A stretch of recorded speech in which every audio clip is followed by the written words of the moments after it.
de 2 Timóteo, capítulo 4,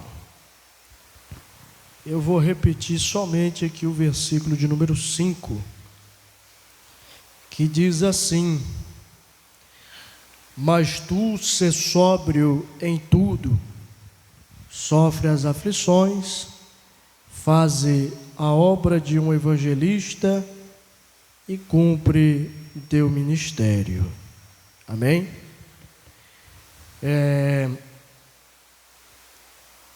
Nesses versículos, o apóstolo Paulo está aqui dando as suas últimas instruções a Timóteo. O apóstolo Paulo estava nesse momento em que ele escrevia essa carta, ele estava preso, já com uma sentença de morte. E então, ele, convicto de que não havia uma escapatória, ele escreve essa carta endereçada a Timóteo e pede a ele para que ele venha vê-lo, mas antes disso ele faz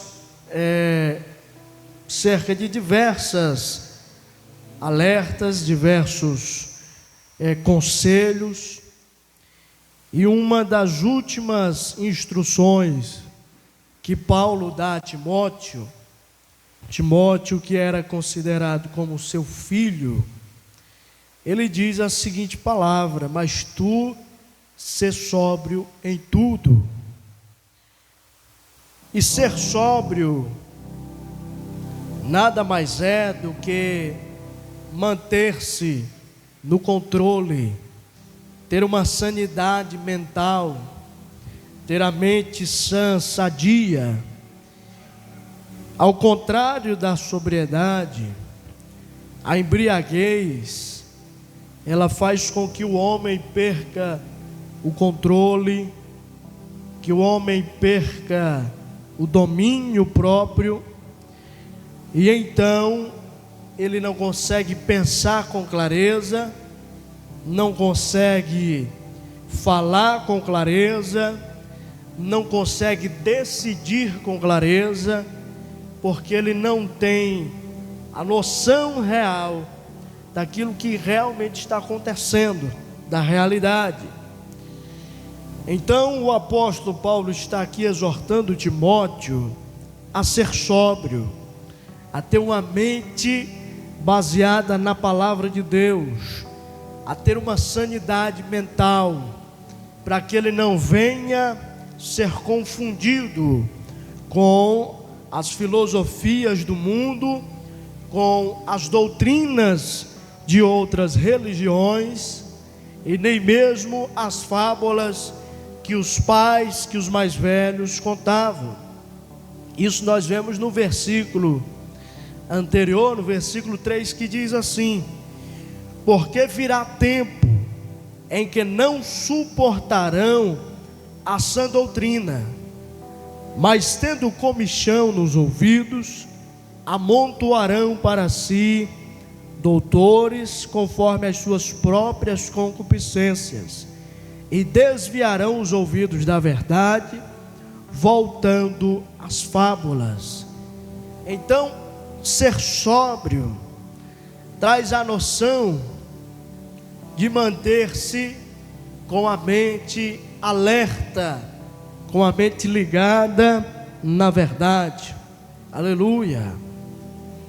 Nós vemos algumas bases, algumas referências no livro de Tessalonicenses, 1 Tessalonicenses, no capítulo de número 5, o versículo de número 8 diz assim: mas nós que somos do dia, sejamos sóbrios, vestindo-nos da couraça da fé e do amor, e tendo por capacete a esperança da salvação. Aleluia, glória a Deus. Então, vemos aqui um outro alerta a respeito de manter-se sóbrio. Outra referência que nós vamos encontrar é na primeira carta de Pedro, no versículo 13 do capítulo 1, que diz assim: portanto, cingindo os lombos do vosso entendimento, sede sóbrios e esperai inteiramente na graça que se vos ofereceu na revelação de Jesus Cristo. Então, ser sóbrio, obrigado, o cristão ser sóbrio está ligado com manter-se alerta, porque Jesus Cristo breve voltará, e quem não é sóbrio, ele está se enganando com as coisas deste mundo, e isso faz com que nós desviemos o nosso olhar, a nossa mente da verdade do Evangelho. O capítulo de número 31 de Provérbios, o versículo 4 em diante, diz o seguinte: não é próprio dos reis, ó Lemuel, não é próprio dos reis beber vinho, nem dos príncipes o desejar bebida forte, para que bebendo se esqueçam da lei e pervertam o direito de todos os aflitos. Dai bebida forte ao que está prestes a perecer, ou em outra versão, morrer, e o vinho aos amargurados de espírito, para que bebam e se esqueçam da sua pobreza, e do seu trabalho não se lembrem mais. Então nós vemos aqui a mãe do rei Lemuel, ela escreve esse capítulo de número 31 de Provérbios e dá a ele um conselho, que a embriaguez ela não é para os reis, porque os reis tinham uma tarefa de liderança e de governo, porque bebendo e embriagando-se eles iriam se esquecer da lei, se esquecer dos preceitos do Senhor. Aí ela dá o seguinte conselho: o vinho, a bebida forte são para aqueles que não têm mais esperança, são para aqueles que estão prestes a morrer, são para aqueles que não têm mais jeito. Aleluia.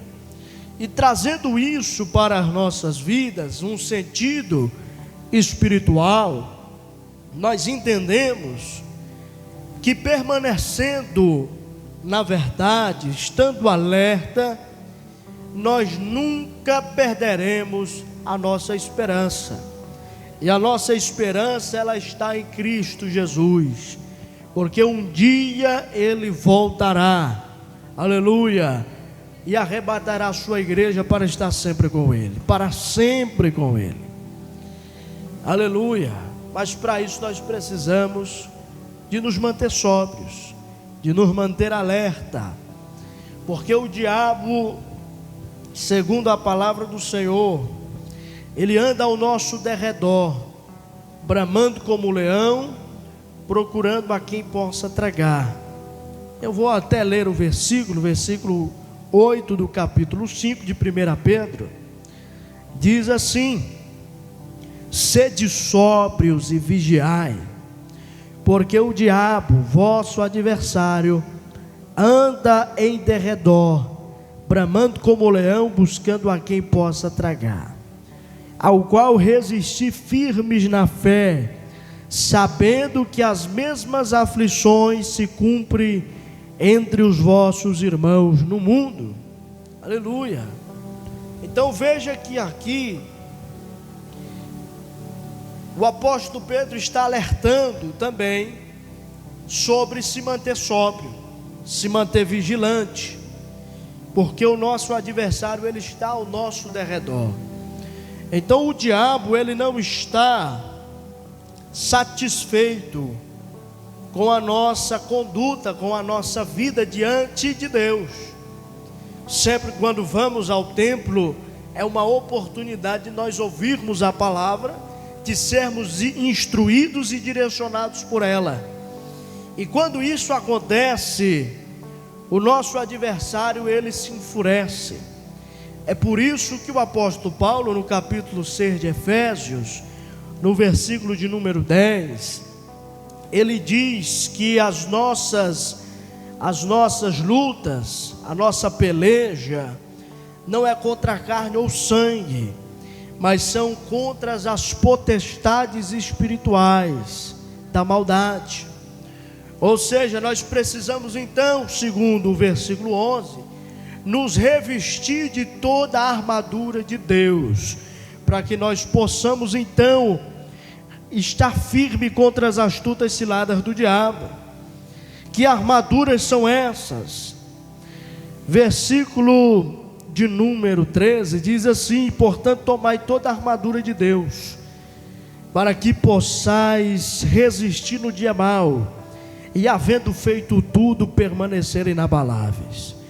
Estais, pois, firmes, tendo cingido os vossos lombos com a verdade, e vestida a couraça da justiça, calçados os pés na preparação do evangelho da paz, tomando sobretudo o escudo da fé, com o qual podereis apagar todos os dardos inflamados do maligno. Tomai também o capacete da salvação e a espada do Espírito, que é a palavra de Deus. Então nós vemos aqui as armaduras de Deus, para que a gente possa nos manter firmes e vigilantes, em alerta. Mas tudo isso só acontece na nossa vida quando nós estamos sóbrios. E esse princípio da sobriedade, ele faz com que nós tomemos decisões, ele faz com que a nossa vida possa progredir espiritualmente, até mesmo socialmente. Porque quando se está sóbrio, você tem ciência daquilo que realmente está acontecendo. Por exemplo, a sobriedade, ela nos dá a capacidade de escolher, determinar, decidir prioridades certas. Segundo Mateus capítulo 6, versículo 33, o Senhor Jesus Cristo, ele dá uma série de instruções aos discípulos, e no final ele declara o seguinte: buscai primeiramente o reino de Deus, e todas estas coisas vos serão acrescentadas. Ou seja, ele coloca aqui o reino como uma prioridade. As nossas decisões, elas possuem um efeito produtivo quando nós temos prioridades corretas. Por exemplo, há algumas pessoas que priorizam estar na casa de Deus, há algumas pessoas que não possuem isso como uma prioridade, há algumas pessoas que têm a leitura da palavra, a devoção a Deus como uma prioridade, mas há outras que já não possuem isso como prioridade. Então essa pessoa que não possui como prioridade, ela pode estar suscetível aos ataques do diabo, como nós falamos anteriormente. Então a escolha de prioridades, ela acontece quando nós temos sobriedade. Por exemplo, eu estava um certo dia convidando uma pessoa para vir ao culto, e então aquela pessoa começou a falar da sua rotina semanal de trabalho, que entrava no trabalho pela manhã e saía já no final do dia, e durante a semana ela gostava de ir para a academia. Então naquele dia ela não teria tempo de vir para a igreja, de vir para o culto, de ouvir a mensagem de ensino, de instrução, que é a palavra de Deus. E então eu fiquei pensando e analisando nas escolhas de prioridades. Tem gente que coloca Deus em último lugar na sua lista de prioridades. E então a maioria das pessoas ficam se perguntando, porque elas não conseguem ter a direção de Deus, porque certas situações estão acontecendo, e tudo isso se deve pela ausência de intimidade com Deus.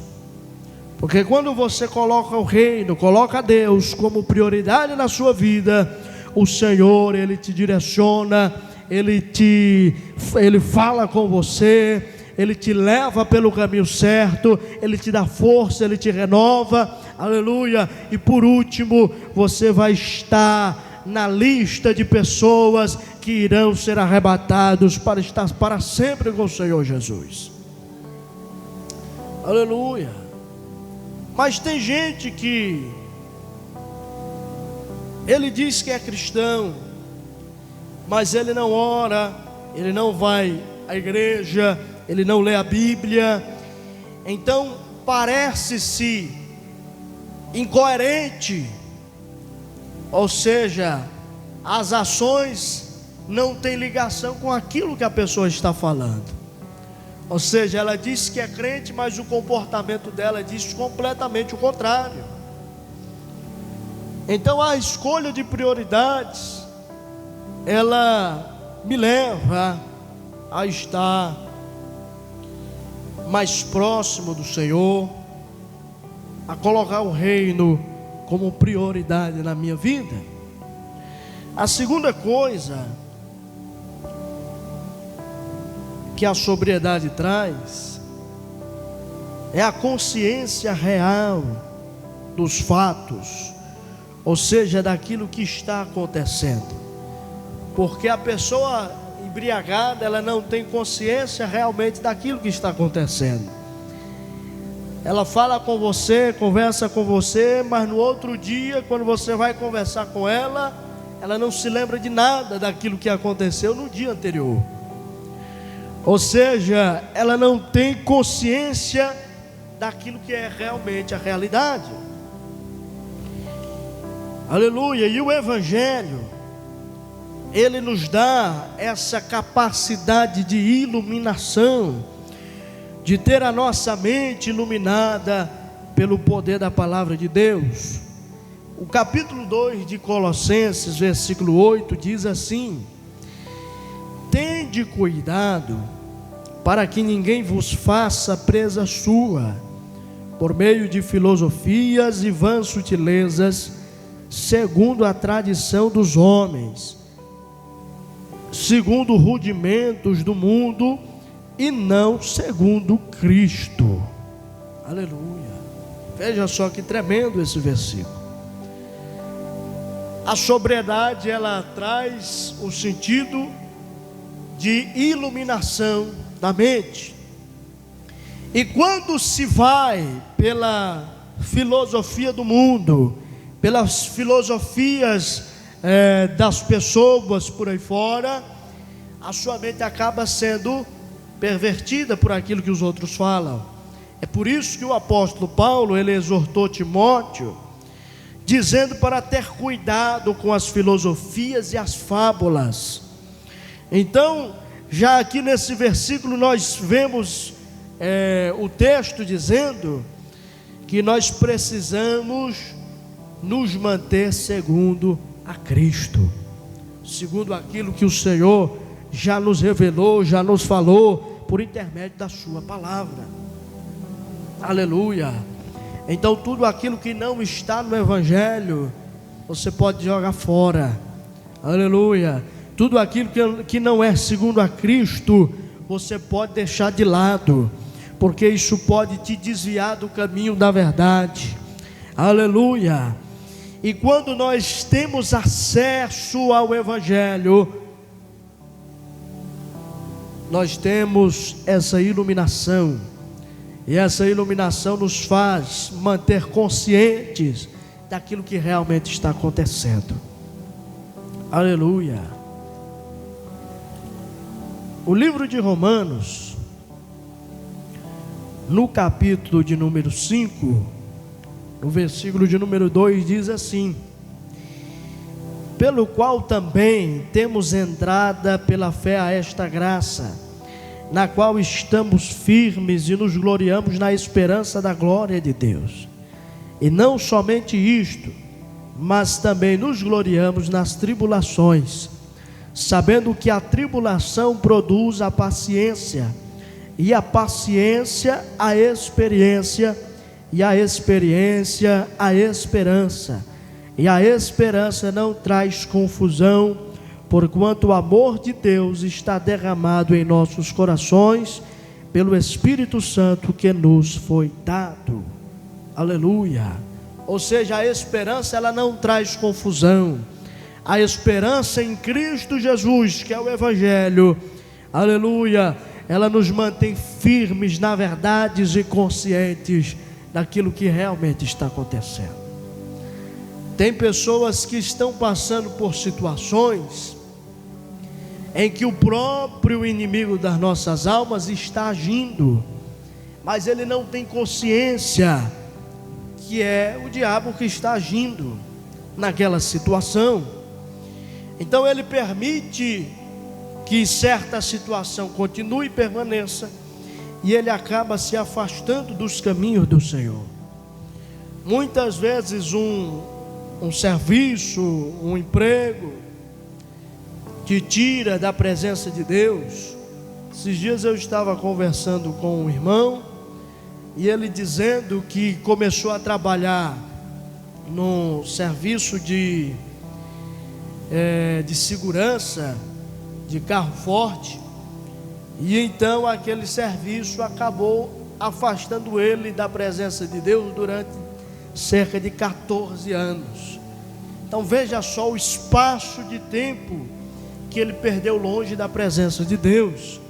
Então nós precisamos entender quando é o Senhor que está agindo e quando é o inimigo das nossas almas que está nos afastando da presença de Deus. Aleluia, glória a Deus. Para nós concluirmos, a sobriedade ela traz o controle de si, ou seja, o autodomínio, o autocontrole. No livro de Provérbios, no capítulo 25, no versículo 28, a Bíblia diz que, como cidade derrubada que não tem muros, é assim o homem que não tem domínio próprio. Na antiguidade, as cidades possuíam muros que cercavam toda a cidade, e então, em volta desses muros, possuíam vigias que ficavam ali alertas, para que se algum inimigo viesse fazer um cerco contra a cidade, atacar a cidade, eles tocassem a trombeta, e então o exército da cidade iria se preparar. E o proverbista Salomão, ele escreve dizendo que, como uma cidade que não tem muros, é o homem que não tem domínio próprio. Ou seja, ele está vulnerável aos ataques do inimigo, ele está suscetível a qualquer ataque. Então é necessário que nós, através da sobriedade, adquiramos essa qualidade, essa virtude do domínio próprio. E como é que nós adquirimos isso? No livro de Gálatas, no capítulo de número 5, o apóstolo Paulo fala sobre o fruto do Espírito. E esse fruto do Espírito, ele é composto de amor, gozo, paz, longanimidade, benignidade, bondade, fé, mansidão e temperança. Temperança quer dizer domínio próprio, autocontrole. E isso vem por intermédio do Espírito Santo de Deus. Esse fruto do Espírito, ele é desenvolvido com o tempo da nossa jornada cristã, com a tua intimidade com o Senhor, com o teu período de oração, o teu período de leitura, de estudo da palavra de Deus. Aleluia. Então esse domínio próprio, ele vem por intermédio do Espírito Santo. Mas também nós vemos no capítulo 9 de 1 Coríntios, o apóstolo Paulo falando no versículo 27, que ele se esforça. Olha só o que ele diz, versículo 27: antes subjugo o meu corpo e o reduzo à servidão, para que pregando aos outros eu mesmo não venha de alguma maneira a ficar reprovado. Aleluia. Ele fala a respeito da carreira cristã, da jornada cristã, e no último versículo ele declara que subjuga o corpo, ou seja, ele reduz o seu corpo à escravidão. Para quê? Para que ele não seja escravo das suas próprias vontades, mas que ele seja um servo fiel do Senhor Jesus Cristo, e que através da sua conduta, através daquilo que ele faz, ele possa assim agradar ao Senhor. Aleluia. E pregando, ensinando aos outros, ele mesmo não venha no dia da ressurreição ficar reprovado. Aleluia. Então o domínio, o autocontrole, ele vem por intermédio do Espírito, mas também do esforço de permanecer na presença de Deus, na palavra de Deus, agradando o Senhor Jesus Cristo, para que assim no dia da ressurreição, no dia do arrebatamento, nós possamos assim nos encontrar com o Senhor Jesus Cristo. Amém? Então o princípio da sobriedade, ele nos dá a capacidade de permanecer alertas, de acordo com aquilo que está acontecendo no mundo. Isso nos estimula ao crescimento espiritual, ao amadurecimento espiritual, a nos aprofundar na presença de Deus, a estar ciente a respeito da volta do Senhor Jesus Cristo. Aleluia. Então que nesta noite nós possamos adquirir esse princípio e assim estarmos sempre alertas a respeito daquilo que está acontecendo na nossa vida cristã, nas nossas escolhas, nas nossas decisões, e que assim possamos nós agradar o Senhor Jesus Cristo. Fique de pé, vamos fazer uma oração. Aleluia. Glória a Deus. Depois dessa oração, vamos cantar um corinho e servir ao Senhor com as nossas ofertas. Aleluia. Feche os seus olhos, coloque sua mão sobre o teu coração. Querido Deus e Pai, nós te louvamos e rendemos graças ao